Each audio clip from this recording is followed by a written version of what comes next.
Cher ami, si la même situation que celle de Jésus en parlant de sa passion se présentait à toi, au bout de combien de coups violents reçus penseras-tu avoir prouvé ton amour à l'être aimé?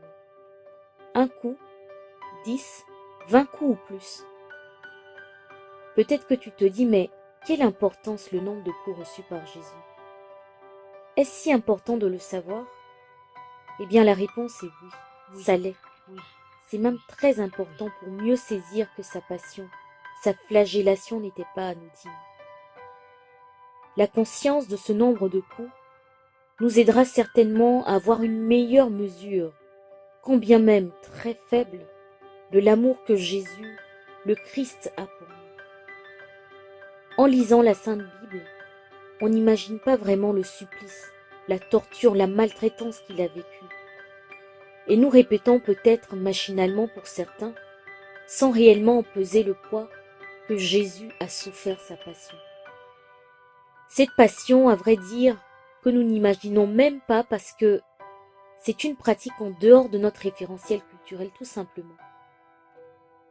Avant de te donner ce chiffre, extraordinairement abominable en raison de l'acte extraordinairement vertueux de Jésus, il faut savoir que selon les études et récits historiques datant de cette époque ou la concernant, le nombre de coups infligés lors d'une flagellation à un individu condamné à cette sentence était fixé par la loi hébraïque à 39.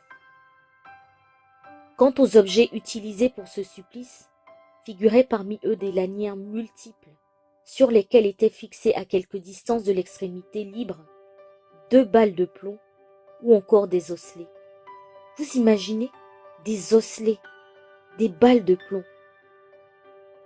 Alors en plus d'avoir été agressé dans sa chair avec ces objets terribles, rajoutons à cela la gifle du garde devant le Sanhédrin, ainsi que les coups certainement reçus lors de son arrestation dans le jardin de Gethsémané, le jardin des Oliviers, sans oublier l'atroce couronne d'épines. Tous ces détails pour dire que, non, Jésus n'a pas fait semblant de nous aimer. Il n'a pas fait semblant de souffrir sa passion. Il l'a douloureusement vécu jusqu'au bout pour nous qui vivons dans une société où la douleur, la plus petite soit-elle, doit être éliminée au plus vite.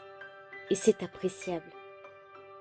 Il se pourrait également que le Jésus trop propre sur lui-même, si artistiquement et si joliment cloué sur la croix, n'émeuve plus ou n'attendrisse plus suffisamment nos âmes. Mais aujourd'hui de nouveau, et plus encore, réalisons que sa passion n'a pas été un simulacre. Pour ceux qui l'ont déjà regardé, le film de Mel Gibson sur la passion du Christ est saisissant et éclaire sur ce qu'il a pu vivre à notre avantage. Malgré le fait que certaines scènes, dont plus particulièrement celle de la flagellation, soient difficilement supportables à regarder, voire impossibles pour certains, ce qui est totalement compréhensible, ce film reste très largement en deçà de l'expérience réelle du Christ. Écoutons attentivement ce que Jésus lui-même livre comme révélation à la persévérante sœur, Sainte Brigitte de Suède. Comme il y avait fort longtemps qu'elle désirait savoir le nombre de coups que notre Seigneur Jésus avait reçus en sa passion, un jour, il lui apparut en disant « J'ai reçu en mon corps 5480 coups. 5480 coups, vous entendez? Soit à lui seul, en très peu de temps, la sentence de 140 personnes environ. À supposer qu'il ait subi et supporté une flagellation par jour, soit 39 coups quotidiennement, il aurait alors vécu sa passion pendant 140 jours, c'est-à-dire 4 mois et demi. Et si ça avait été un coup par jour, ça ferait 15 années de souffrance. Oh mon Jésus! Oh mon Jésus! Je me demande dans quel état il était. Est-ce qu'il ressemblait d'ailleurs encore à un être humain? Oh mon Jésus. Alors s'il te plaît, ma sœur, mon frère d'armes en Christ, dorénavant, à chaque fois que tu regarderas une croix, un crucifix, ou que tu penseras ou évoquera sa passion. Souviens-toi qu'il a reçu 5480 coups pour toi, pour chacun de nous. Il n'a pas eu pitié de lui-même pour nous sauver. Peux-tu encore douter de son cœur d'amour pour toi?